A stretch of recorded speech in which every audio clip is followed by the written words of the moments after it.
បាទសួស្តីបងប្អូនទាំងអស់គ្នាបាទវីដេអូថ្មីមួយទៀតហើយក៏ដូចជាបាទរុក្ខជាតិថ្មីមួយទៀតដែរបាទសម្រាប់ចែកជូនដល់បងប្អូនទស្សនាជាពិសេសបងប្អូនទាំងអស់គ្នាដែលចូលចិត្តបាទតាមដាននៅគុណសម្បត្តិរបស់រុក្ខជាតិផ្សេងៗបាទអញ្ចឹងបាទសូមបងប្អូនតាមដានទស្សនានៅវីដេអូមួយនេះបងប្អូនបាទនេះជាបាទរុក្ខជាតិមួយដើមដែលខ្ញុំបាទចង់បាទបង្ហាញជូនឲ្យបងប្អូនទស្សនាក៏ដូចជាចែករំលែកទៅដល់បងប្អូនអ្នកមិនទាន់ស្គាល់ពីអត្ថប្រយោជន៍បាទរបស់ដើមរុក្ខជាតិមួយនេះបាទហើយរុក្ខជាតិមួយនេះមានឈ្មោះថាបាទដើមបាយម៉ាតបាទសង្ឃឹមថាបងប្អូនស្គាល់ទាំងអស់គ្នាបាទអញ្ចឹងខ្ញុំមិនចាំបាច់បាទជម្រាបជូននៅលក្ខណៈសម្បត្តិបាទរបស់ដើមនេះទេដោយសារបាទបងប្អូនភាគច្រើនស្គាល់បាទជាពិសេសបាទបងប្អូនបាទដែលធ្លាប់ដឹងធ្លាប់ស្គាល់នៅឱសថបុរាណខ្មែរយើងជាច្រើនបាទជាពិសេសបាទចាត់ទុំនៅក្នុងភូមិបាទគាត់ស្គាល់ណាស់បាទដើមបាយម៉ាតនេះហើយថ្ងៃនេះខ្ញុំលើកយកនៅរុក្ខជាតិមួយដើមនេះមកធ្វើជាវីដេអូដើម្បីចែកជូនដល់បងប្អូនក៏ដោយសារថាបាទ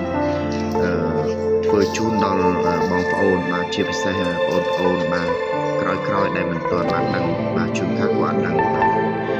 អញ្ចឹងវីដេអូនេះបាទមានប្រយោជន៍ណាស់បាទសម្រាប់បងប្អូនក្មេងៗបាទស្គាល់ក្រោយបាទឲ្យស្គាល់ក៏ឲ្យដឹងពីគុណសម្បត្តិបាទទាក់ទងទៅនឹងជំងឺបាទអញ្ចឹងបងប្អូនតាមដានមើលវីដេអូនេះមួយត្រួសបាទប្រកាសជាស្គាល់ដើមនេះច្បាស់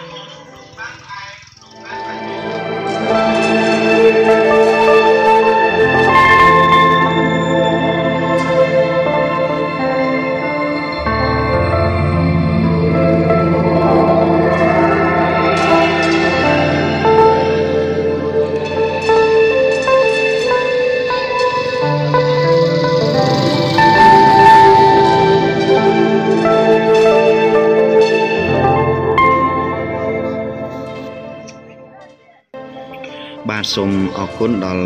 ការទស្សនារបស់បងប្អូនត្រួសបាទខ្ញុំសង្ឃឹមថាបងប្អូនប្រកាសជាបានស្គាល់នៅដើមនេះហើយហ្នឹងហើយបងប្អូនមួយចំនួនមិនស្គាល់ប្រហែលជាធ្លាប់ឃើញអញ្ចឹងក្រោយពីបានមើលវីដេអូនេះមួយត្រួសប្រកាសជាបានស្គាល់នៅដើមនេះហើយបាទដើមនេះមានឈ្មោះថាដើមបាយម៉ាតបាទវាជាឱសថរុក្ខជាតិខ្មែរយើងតាំងពីបាទបរមបុរាណមកម្លេះបាទជាពិសេសបាទ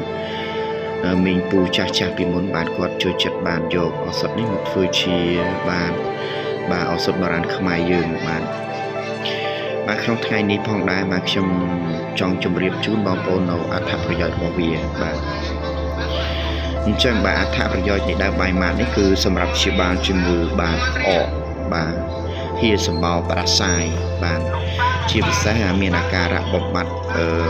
បាទការតឹងច្រមុះបាទសម្រួលផ្លូវដង្ហើមនៅពេលដែលបងប្អូនបានជួបជំងឺផ្ដាសាយហ្នឹងហើយបំបត្តិឈឺធ្មេញបងប្អូនបាទបំបត្តិឈឺធ្មេញហើយសម្រាប់ស្លឹកស្រស់បាទបងប្អូនបាទបេះវាមកបុកបំពុកលើជំងឺរដូវបាត់របស់បងប្អូនបាទឬក៏ស្លឹកស្រស់បងប្អូនអាចយកមកត្រាំជាមួយអាល់កុលដើម្បីយកមកលាងសម្អាតនៅមុខរបួសបាទឃើញថារបួសយើងបាទឆាប់ជាសះស្បើយបាទអញ្ចឹងសម្រាប់ជាឱសថស្ងួតបាទយើងប្រើក្នុងកម្រិត6ទៅ12ក្រាមបងប្អូនបាទចាំផងហ្នឹងហើយបងប្អូនយកចិត្តទុកដាក់ចាំផងគឺ6ទៅ12ក្រាមជារុក្ខជាតិស្ងួតបងប្អូនយកមកដាំទឹកពិសាដើម្បីកែរោគដូចខ្ញុំបានជម្រាបមុនគឺបាទក្អកបាទផ្ដាសាយតឹងច្រមុះហៀសម្បោរបងប្អូនណាបាទហ្នឹងហើយអញ្ចឹងកុំភ្លេចបងប្អូនបាទតឹងច្រមុះហៀសម្បោរក្នុងពេលបងប្អូនមានអាការៈបាទផ្ដាសាយបាទជួយសម្រួលផ្លូវដង្ហើមបាទអញ្ចឹងមានផ្ដាសាយគឺយើងពិបាកដកដង្ហើមមកជួយសម្រួលផ្លូវដង្ហើមបាទជួយសម្រួលងាយស្រួលក្នុងការខាកស្ដោះបងប្អូនបាទហើយដាំផឹកបាទក្នុងការបំបត្តិជំងឺឈឺធ្មេញបាទអញ្ចឹងបើសិនជាបងប្អូនឈឺធ្មេញបងប្អូនក៏អាចយកដើមបាយម៉ាតនេះបាទ ធ្វើជាឱសថបាទដាំផឹកដើម្បីបំបត្តិអាការៈឈឺធ្មេញបាទចុកឆ្អល់ពុះបាទចុកឆ្អល់ពុះបាទអញ្ចឹងដើមបាយម៉ាតនេះក៏ជួយបំបត្តិអាការៈចុកឆ្អល់ពុះបាទជាពិសេសលើកុមារដែលយប់ឡើងបាទដើរហូបអីមិនដឹងហ្នឹងហើយធ្វើឲ្យមានអាការៈបាទចុកឆ្អល់ពុះហើមពុះយប់ប្រលប់រីករួយហ្នឹងបាទអញ្ចឹងបាទសម្រាប់ដើមបាយម៉ាតនេះអាចជួយបងប្អូនបានលក្ខណៈសម្បត្តិរបស់ដើមបាយម៉ាតបាទខ្ញុំជម្រាបជូនអស់ហើយអញ្ចឹងសូមអរគុណ